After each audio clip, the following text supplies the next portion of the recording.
Welcome to this week's episode of the Jewish Diaspora Report. On this week's episode, we're going to look into the chants of the Western pro-Palestinian movement to free Palestine and what that even means. Let's get started.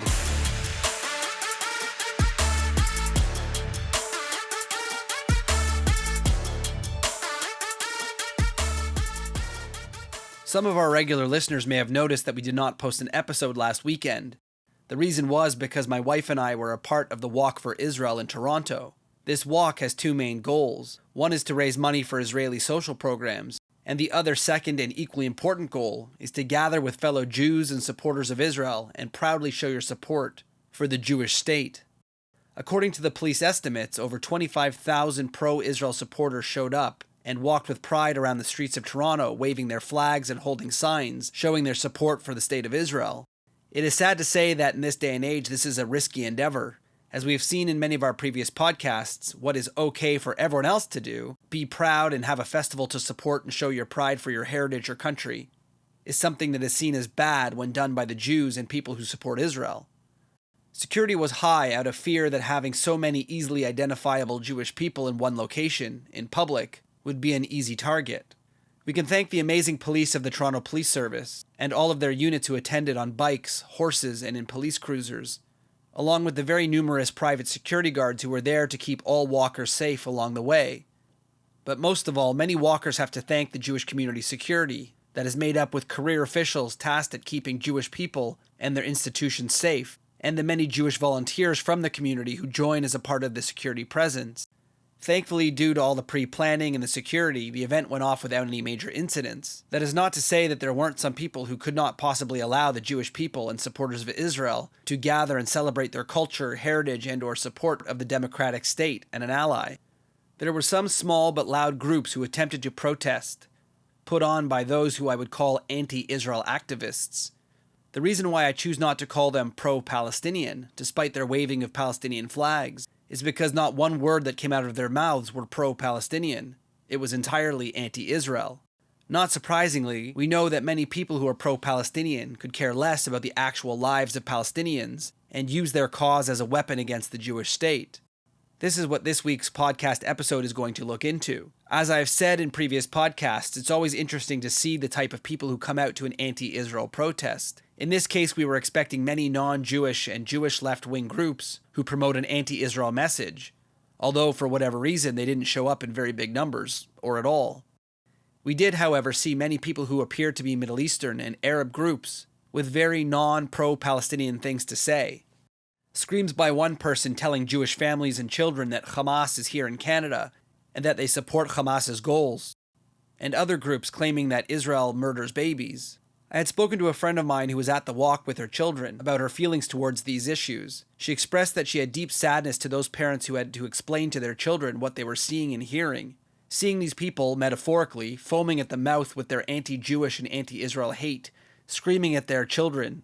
This would be incredibly scary and confusing for young Jewish kids. My friend explained that she's already had, quote, the talk with her children.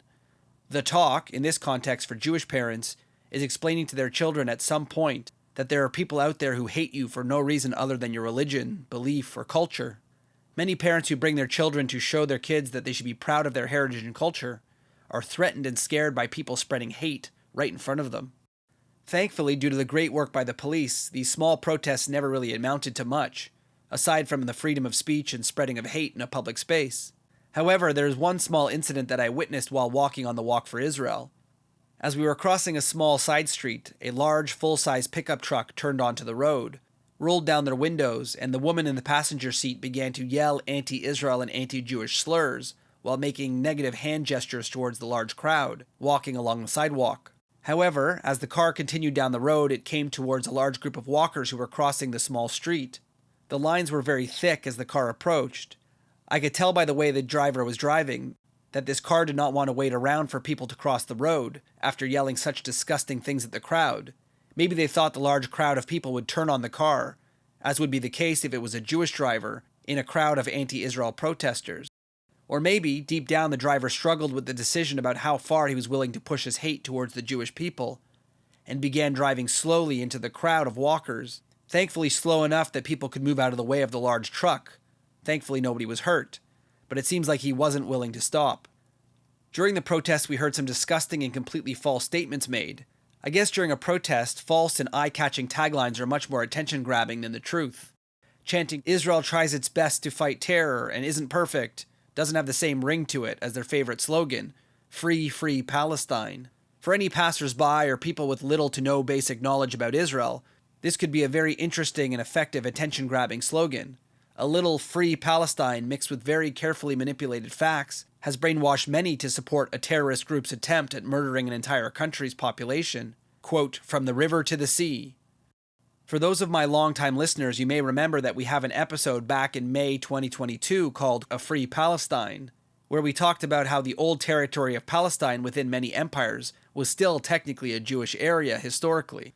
This includes sports teams, coinage, and other key elements having Jewish stars and Hebrew writing on them. Sadly, I'm sure these protesters yelling, quote, Free Palestine, probably haven't listened to that podcast. Maybe they should listen to this one, because there already is a Free Palestine, where Palestinian Arabs have freedom. It's called Israel. According to Israeli statistics, as of 2020, Israel has an Arab population of nearly 2 million. This makes up over 20% of the population of the State of Israel. Nearly all of these Arabs have Israeli citizenship, many since the birth of the nation in 1948. Obviously, this does not include the Arabs of Palestinian territories outside the borders of Israel. For anyone who will claim that I'm splitting hairs and not including the Palestinians who live in Judea and Samaria, or the West Bank, these Palestinian Arabs, or their families many years ago, refused citizenship in 1948 and do not live within the borders of Israel. They are no more Israeli citizens than they are Jordanians, who did control them from 1948 to 1967. Under international law, they are technically considered a, quote, stateless people because they are neither Israeli nor Jordanians. Palestinians who did accept Israeli citizenship have lived with the freedoms and rights of all Israelis. They have become members of the Knesset, or government, doctors, teachers, and many other parts of Israeli society. If the protesters are screaming for a, quote, Free Palestine, why aren't they advocating for more Palestinian Arabs to become part of the incredible democratic country of Israel? Instead, they're insisting that Israel should no longer exist? This kind of insane reasoning was something that came to my mind while listening to these anti-Israel people spread their hate against Israel and calling for a Free Palestine. If Israel is so bad to Palestinian Arabs, then we should see the Arab Israeli Palestinians treated worse under an Israeli-only state, right? In Judea and Samaria, or the West Bank, there are different levels of control in certain areas, some by Israel and others fully under the control of the Palestinians. We would expect, if Israel is the problem, that the more control over the Palestinians held by the Israelis, the worse it gets for them. It only makes logical sense considering we want a free Palestine. There is no question that the lives of the Palestinian Arabs in Area A, under the full control of the Palestinian Authority, is less than ideal. Poor living conditions mixed with failing economy leads to terrible lives on the ground. As a side note, I'm not sure if anyone's looking for great real estate opportunities in the refugee camps of Gaza either, a location controlled completely by Hamas, a Palestinian terrorist group. We can all agree that these areas have little to no control by the Israeli government. Israel has removed itself completely from Gaza since 2005, and the West Bank until recently, with the Palestinian Authority giving up control, Israel has had very little, if any, presence in Area A. These areas, under the full Palestinian control, should be a haven for Palestinian people. However, it's not. So how is the current living conditions in these areas under Palestinian control somehow Israel's fault? Israel, who is not in any way involved in these areas. I'm sure some people may suggest that Israel's mistreatment or lack of support for the Palestinian leadership, blockades of Gaza, etc., lead to its poor living conditions, as if it's not the fault of the Palestinian leadership. However, this leaves out a great deal of other players like Egypt, who provides less support for the Palestinians than Israel does, and the millions of dollars that the Palestinian leadership takes in from foreign countries, agencies, and rogue terrorist states like Iran, almost all of which goes to support their own pockets, or terrorism. Why is no one blaming Hamas and Fatah, the two official leaders of the Palestinian states, for the situation on the ground for their own people? How is it that the people have been so brainwashed not to see what's right in front of them? What should be common sense? If Canada, for example, had a failing economy, poor leadership, corrupt leaders, etc., we couldn't possibly blame the United States for our problems. hey, maybe the US should give us some free money, improve trade agreements, or allow us to work in the United States for better salaries without any work permits. That idea would be ridiculous. Any and every other country and their leadership is responsible for their own domestic policies and those outcomes. But somehow the Palestinian leadership has not only convinced its own people that all of their problems are Israel's fault, while at the same time lining their pockets and building their own mansions, but they've also convinced the world that this concept isn't ridiculous.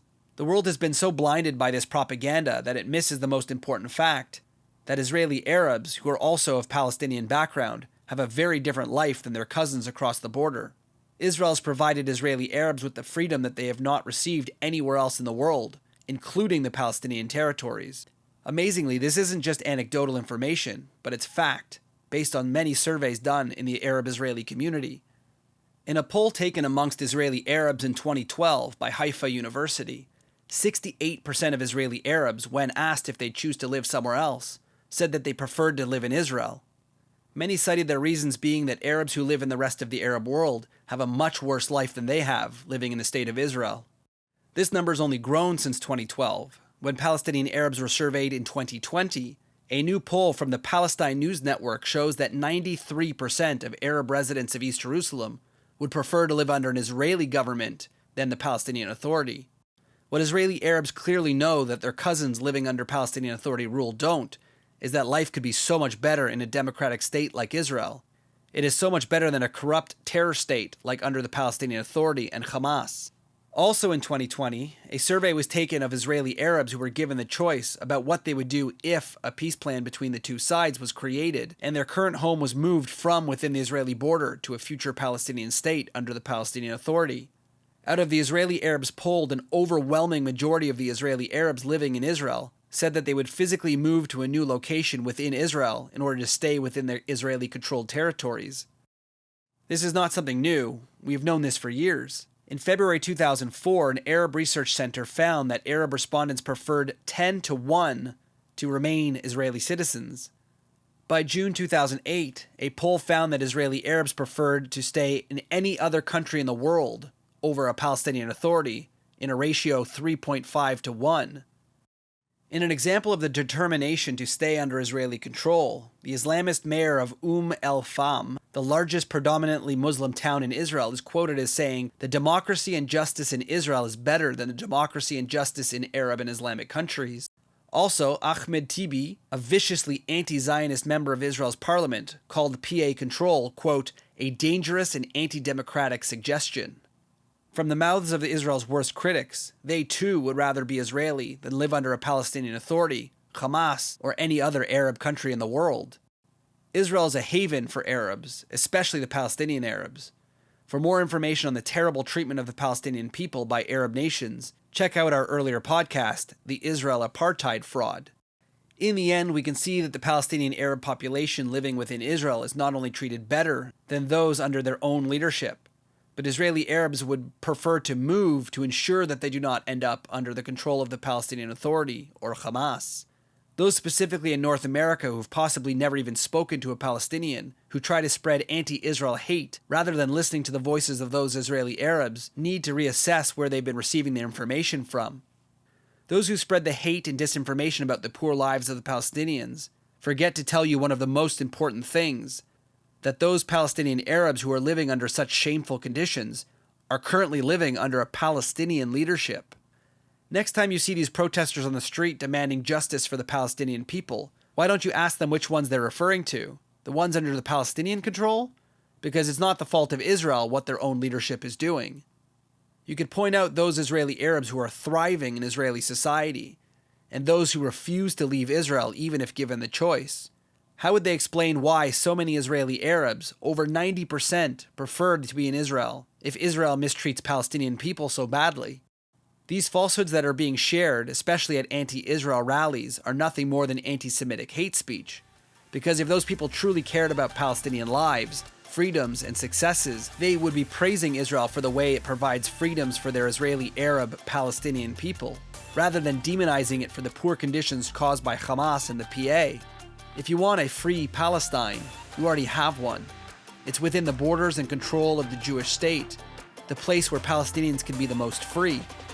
This has been another episode of the Jewish Diaspora Report. Don't forget to check us out on social media at jdr.podcast and check out some of our other episodes on your favorite podcast source. We'll see you next time.